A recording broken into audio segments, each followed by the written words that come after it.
when he saw that the horns of his buffalo were in position, he rose up to his impressive full height, hefted his weapons, and screamed at his staff officers sitting on the rocks behind. "I shome, I ngene, hebe!"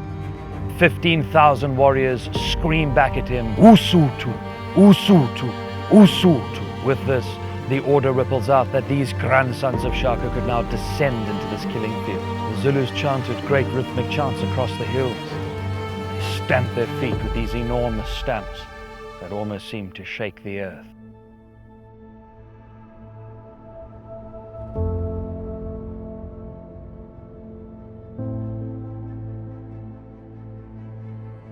What is a story? From the moment we learn to paint and carve into the ageless stone, tales of our ancestors' endeavors have been passed down from generation to generation.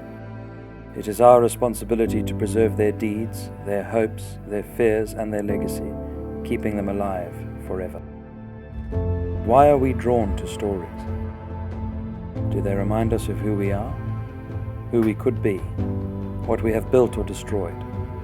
Do they define us? Why do they inspire us? Why do so many people come from all over the world to visit these faraway places which are not really on the way to anywhere?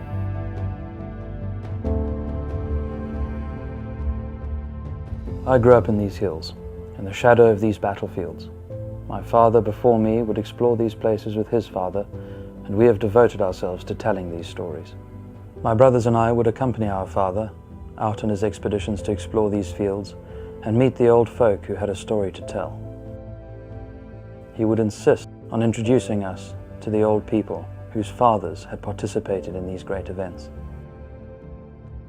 The names in the books become real. You almost feel like you know them somehow. These characters are larger than life.